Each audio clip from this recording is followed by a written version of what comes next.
gonna give you this mic back. But what I'm gonna say to the ladies that been told that you cannot have, you tell the devil you's a liar. Everybody say, oh, oh, oh. Yes, Lord. Yes, Lord.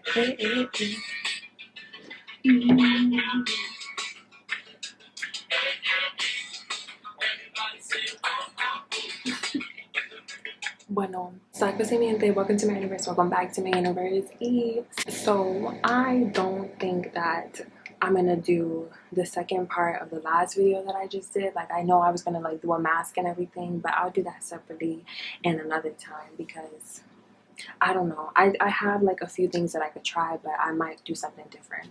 So moving on from the mask video, I'll just like upload one that I probably recorded a while ago. But I did want to say real quick, happy Haitian Heritage Month to all of the Ayisyens out there. How y'all doing? How y'all doing? How y'all doing?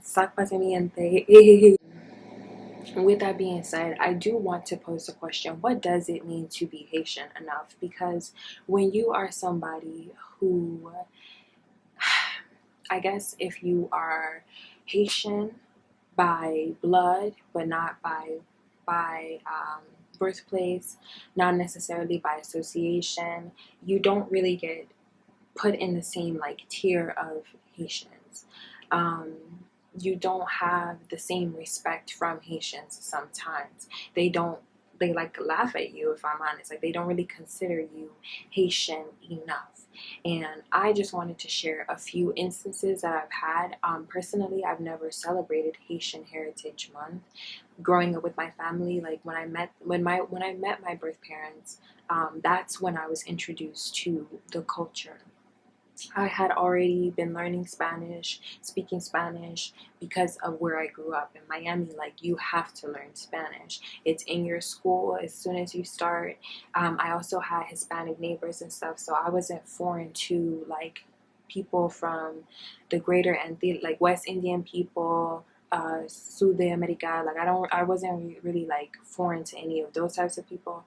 I was not at all familiar with the Haitian culture until I met my birth parents. So there are a lot of things that I've had to learn like secondhand from teaching myself, you know, just listening to the music. When I left my parents' home when I was 15, I took what I remembered with me and expanded on that. Like, I've always researched the culture to know more because I didn't have like a close bond with my parents. Therefore, I didn't have like the sense of comfort to ask them about where they grew up, what they experienced, and so on and so forth. So I just preface with all that because I am aware. I just want to say, like, I am aware that like that when it comes to people's culture, even if it is like my own culture, I understand that when somebody's on the outside looking in at you, they have their own ideas as to what the culture represents and how, whether or not you represent that, whether or not you fall under those categories. And I think that maybe in 20 years people will be more open and more receptive to the notion that everybody who's Hispanic and Latina does not speak. Why do I always get a call like whenever I'm recording? Whenever I'm just like sitting here doing me, nobody wants to talk to me.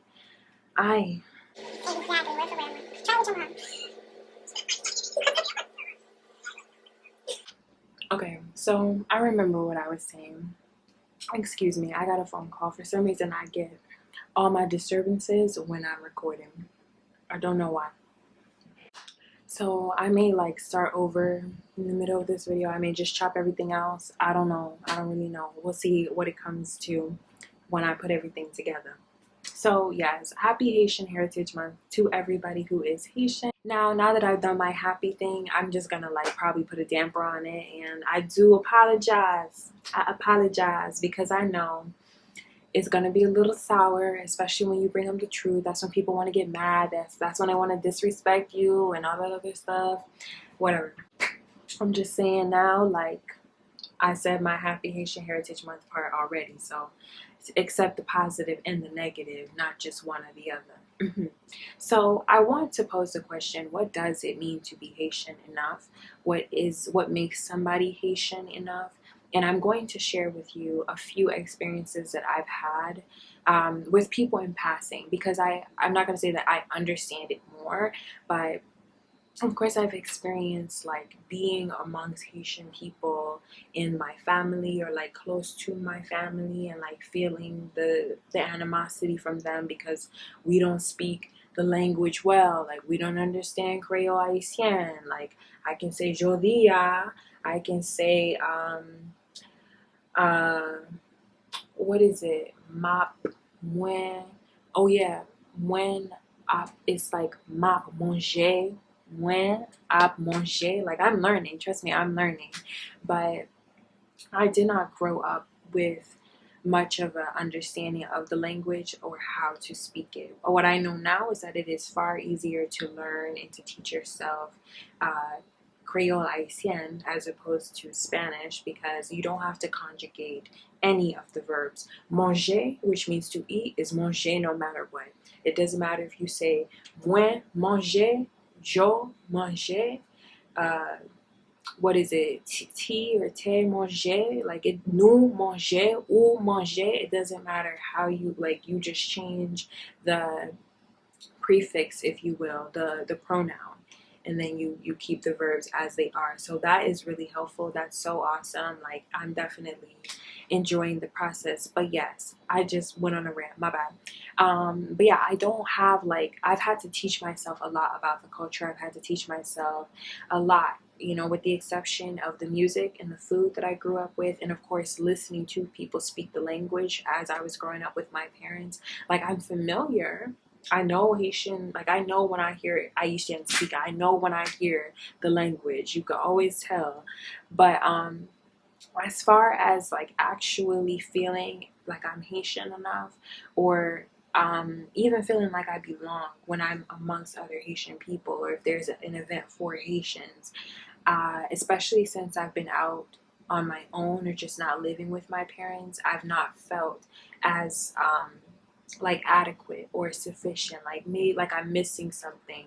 Like, if only I could just communicate, because I mean, communication is key, right? Like, the language barrier between me and someone who speaks Russian or whatever will be the very reason I cannot help them if they're in a, like, a really low moment, or like if they're struggling with something. And personally, that makes me feel sad. Like, that makes me feel like I need to do something about that, because God forbid I'm ever in a situation that somebody can help me just because they can't understand the words coming out of my mouth.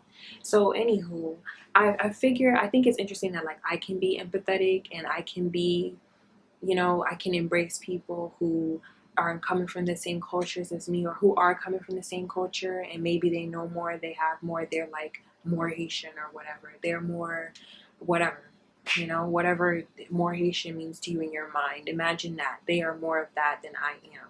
And yet on the other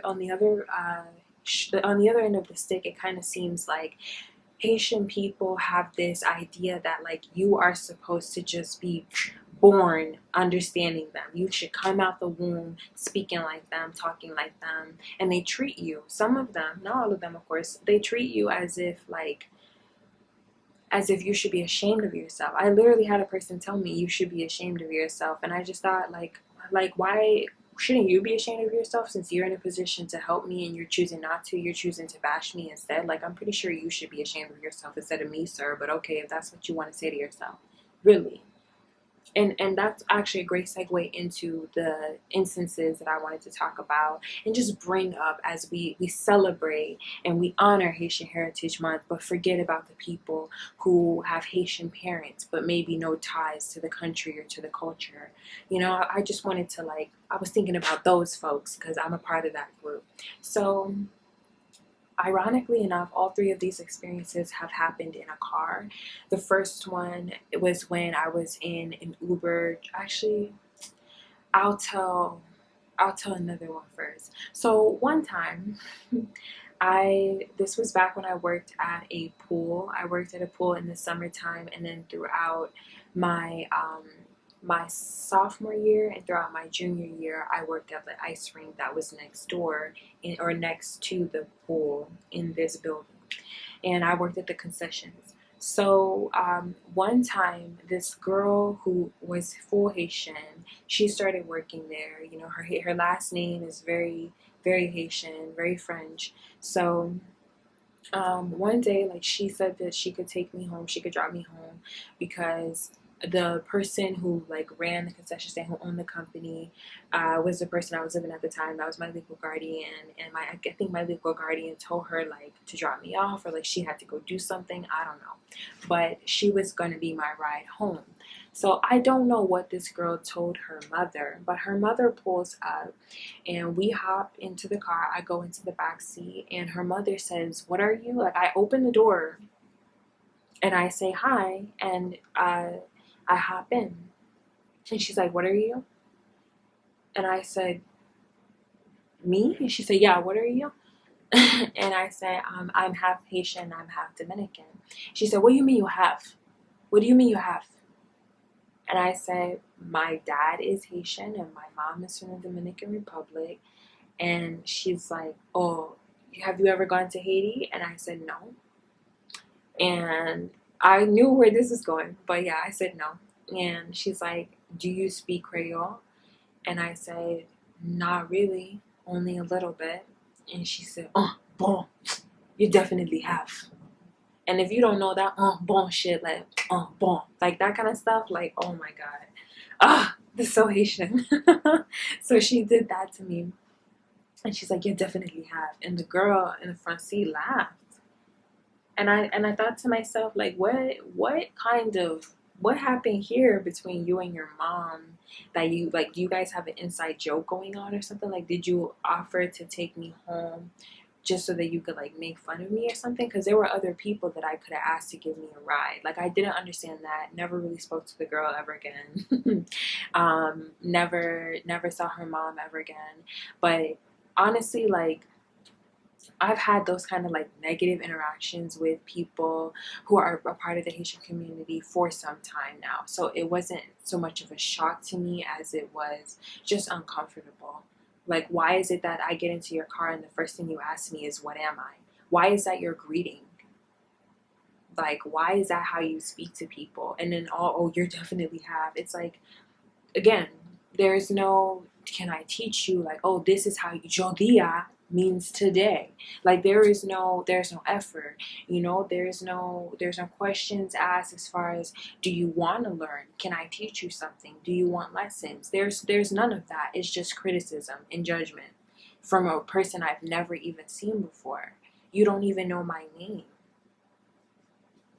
So anywho, that was the first time. The second time, I was in an Uber, and I briefly mentioned this already. It was a Haitian man, and what's interesting about this is somebody else called the Uber for me. So when I hopped in, it said this other lady's name, and the name is French. The way you say this name is the French spelling of it. So when I got into the car and I'm just sitting there and stuff, I guess he was looking at me through the mirror in the front, and he said, "Are you French?" And I said, "Excuse me?" And he said, "Are you French? Your name, the name on the app is French." And he said he was Haitian, and that's why he was asking. And I told him, "Actually, no, I'm not French," even though my dad told me when I was a kid that he spent some time in France. I don't know about that. But yeah, I was like, "No," and he has a French name too. So I was like, "No, I'm not French, but my dad is Ayisyen." He was like, "Oh, like you're Haitian?" And no, I don't say I am Haitian often, and there's a reason for that. I don't feel 100% like, not comfortable, but confident when I claim being Caribbean, being West Indian, even though I am, like, it's literally in my blood. It's in my blood. It's in my blood. I know that, like, I am.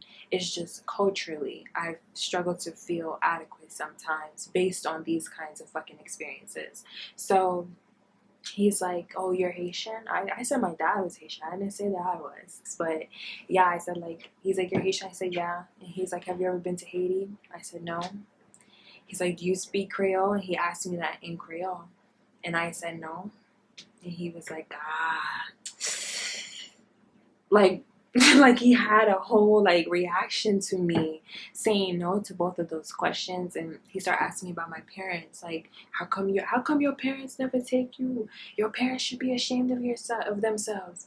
How come your parents never teach you? And it's like, Jesus, you people don't even have any, they live in such boxes in their heads. They just assume that everybody grows up the way that they did. And I think that part of it has to do with the fact that most of us just don't encounter foster children a lot. Like, I was the only foster child that I knew growing up in my town. I didn't know other people. I wasn't friends with other people who came from the foster care system. That doesn't mean that they didn't exist. It didn't mean that they weren't around. I just personally didn't know. I think people are just too in their head about how everybody should be and what everybody should do and have and say and feel and what have you, because just the outright criticism, like your parents should be ashamed. I didn't meet my parents until I was practically 8 years old. Of course, like, this is not the first language. Spanish comes easier to me because of the way that I grew up, in the fact that it was in my schooling. I'm sure that I would be able to understand it more like some of my other siblings if I grew up with my family, but I did not. So, and that's not necessarily for him to know in order to not be judgmental or critical, to be so negative about it and cynical, like, oh, your parents should be ashamed. How dare they not take you? They don't teach you. He's like, you don't even know where your dad is from. You don't even know where your mom is from. No, not really, not specifics. I've had to rely on like court documents and hearsay pretty much to try to piece together where I come from. It's a journey, it's a process, and I don't know. I just think it's interesting that like people can be so critical and like closed-minded to the ideas that maybe everybody who is Mexican doesn't grow up in Mexico. Maybe they've never been to Mexico. Maybe there's a lot of Caribbean people who have never stepped foot out of the United States. That's a reality for a lot of people. Why should that take away from who they are and where they come from? Do you understand the different things in place that keep people from being tied to their roots? Do you know anything about assimilation? But anywho, once again, that was in a car. It was just an Uber driver, and he was just going on and on about how my parents are supposed to teach me that kind of stuff. And this is, in the Haitian community, like the language is dying. Our brothers and sisters are lost, and you lost me when you started talking crazy, talking to me out of your neck, talking about how my parents should be ashamed and stuff. Yeah, it would be nice. It would be so nice if I understood. And I will get there one day, It's just, I just didn't appreciate that at all. It was a sucky ride. And speaking of, that brings me to my third experience. I was also in an Uber driver's car. I don't know why this keeps happening.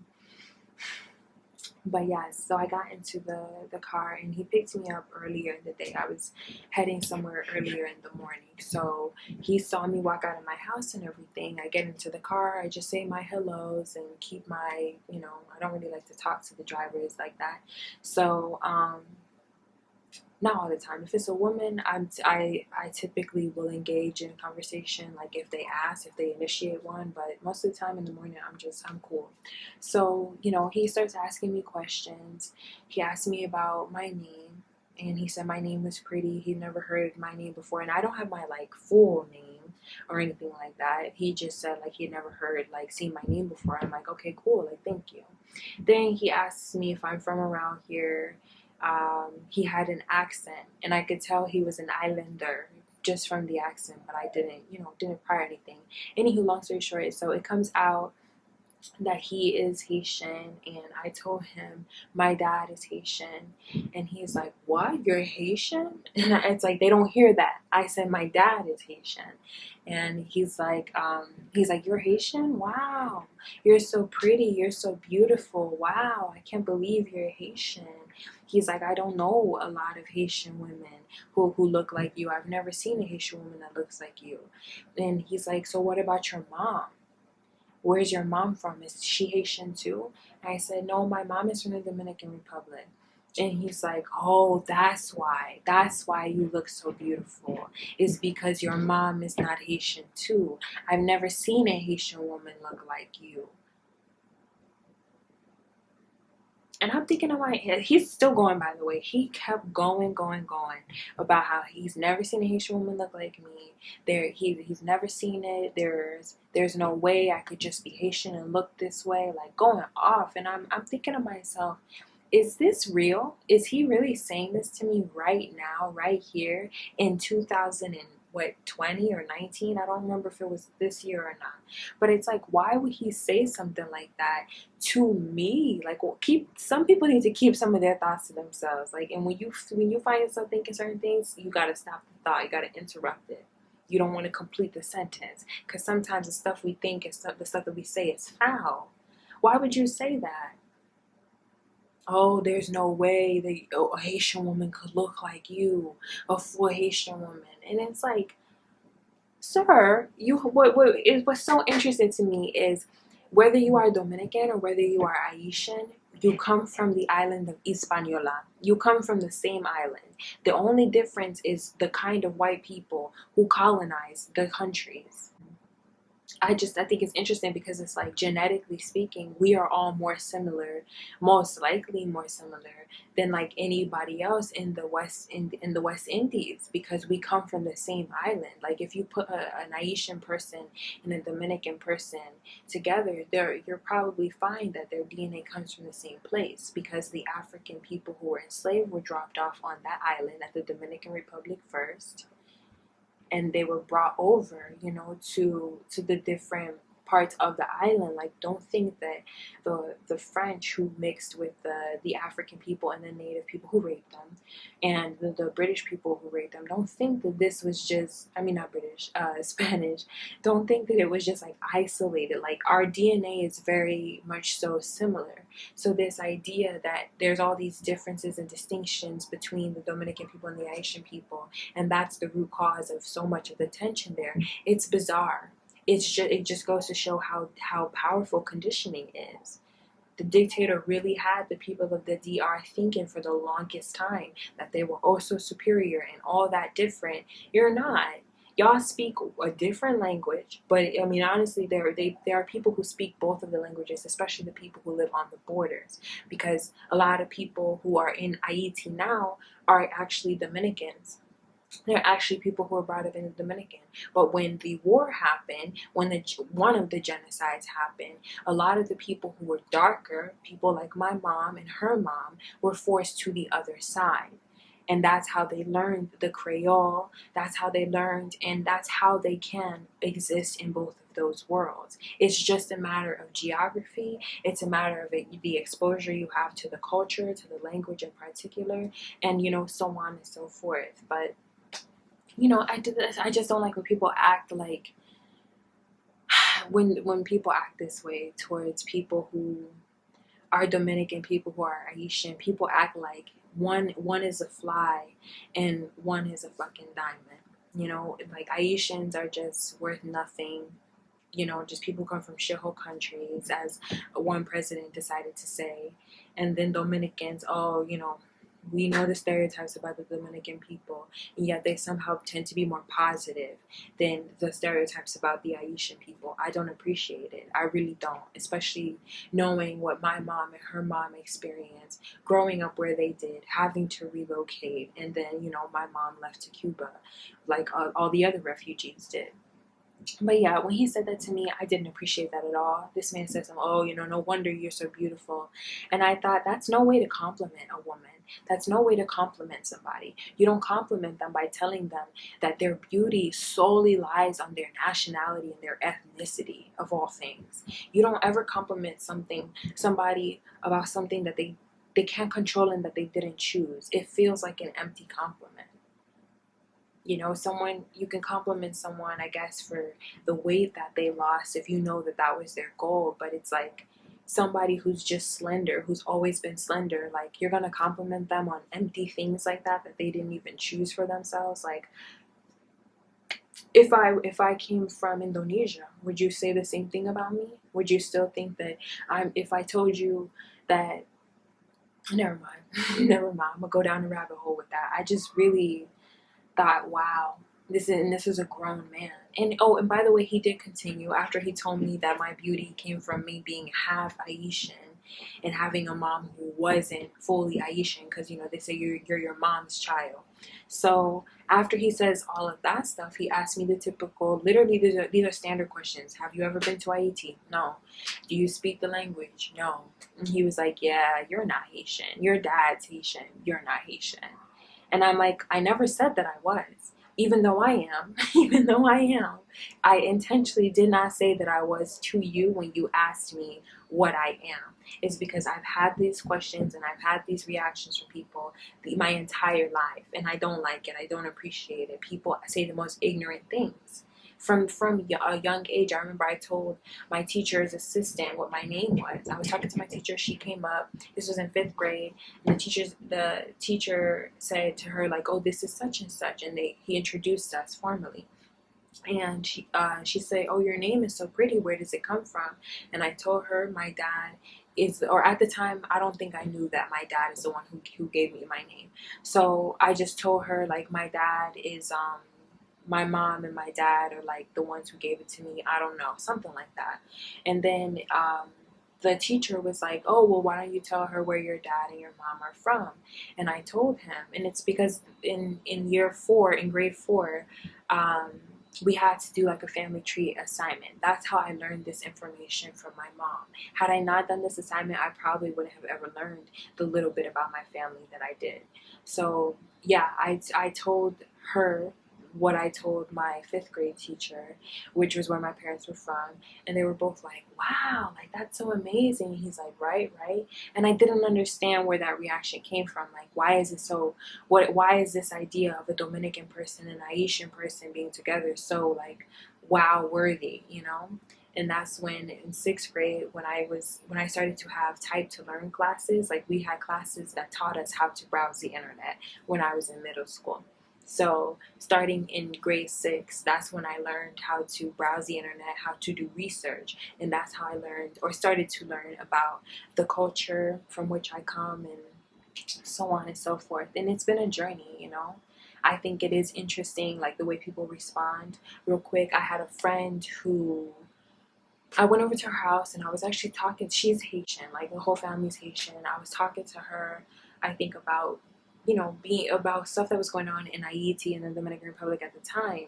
And I said something to her about how like the tension amongst like the Haitian people, the Dominican people it's so it's rooted in ignorance because so much of that hate doesn't even belong to the people of today.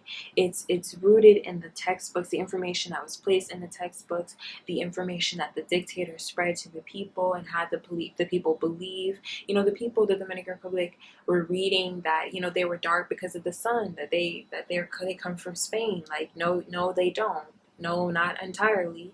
You know, but that's what the people of the Dominican Republic were reading. That's the information they had because the dictator didn't want them to think for 1 second that they were anything like African people, even though the African people were the people who were on the land, who created the land, who built these countries.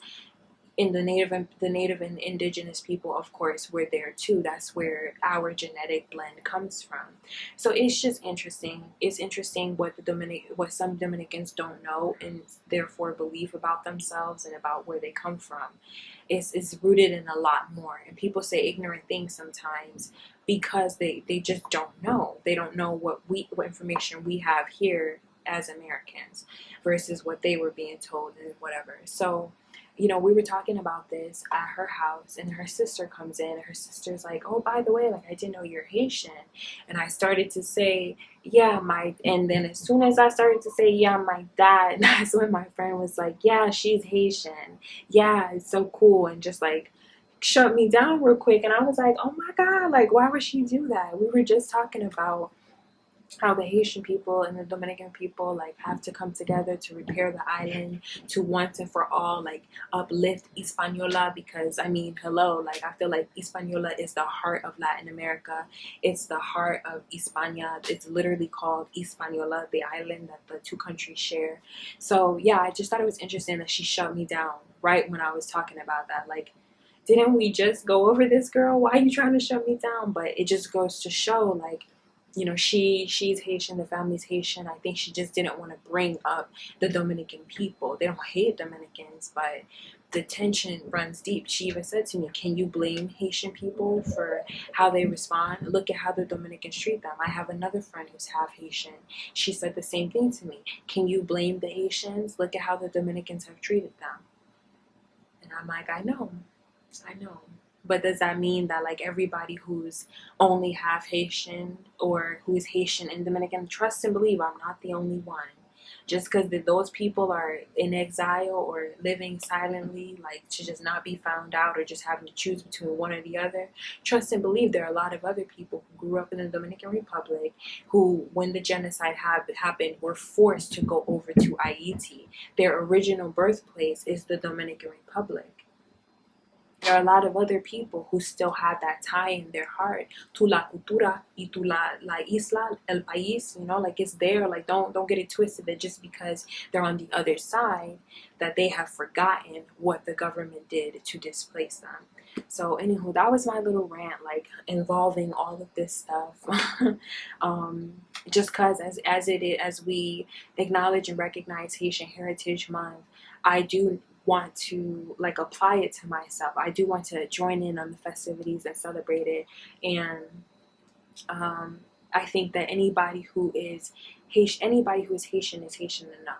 Anybody who has Haitian parents, anybody who speaks the language, comes from the culture, their parents were grown up or raised in Haiti and gave birth to them here, meaning their first generation, that still means you're Haitian enough, you know? This idea that you have to be by the book, you have to speak the language, you have to be able to cook the food, you have to do all this stuff. It's like, it's not realistic. It's not realistic like right away. It takes time because we are Haitian just as much as we are American. And you have to balance both of those worlds. And when you're Black on top of that, remember there's American culture and then there's the subculture of Black culture. So if you're Black and you're Ayisyen or you're West Indian and you're American, you're first generation here, there's a lot to battle. There's a lot to know because you want to be able to blend in and feel connected to the people who look like you. You want to be recognized, right? But then there are your people, your Ayisyen people. And you want to make sure that you're connected to them. You want to make sure that you're representing them. You want to make sure you can communicate and understand them. Then there's what it means to be American. Americans can't even tell you what it means to be American because everybody's operating on their own idea. I think white people, what America is to white people in this country is very different to what America is for everyone else who is a person of color. Ask Indian people. Ask Indian people. Ask the descendants of people who were terrorized after 9/11 happened just because of what they look like and their accents, if they had any. Ask them, you know, what America means to them, what this country means to them versus what it means to a white person who has the American flag posted outside their home. It means something different. It's a lot to juggle. It's a lot to battle. I wish Haitian people would be more accepting and embrace people who are Haitian, who are first generation, who are Haitian but don't speak the language, Haitian but don't feel confident enough, Haitian but don't have the resources to learn. Like I wish that they would, it's not all of them obviously, but I wish as a community and as a collective, just to strengthen the people and to strengthen that sense of camaraderie, I wish that there would be more inclusion as opposed to criticisms. That does nothing. It doesn't help the situation at all. But on that note, I would say happy Haitian Heritage Month. Tata mi amores. Take care. Gonna give you this mic back. But what I'ma say to the ladies that been told that you cannot have, you tell the devil you's a liar.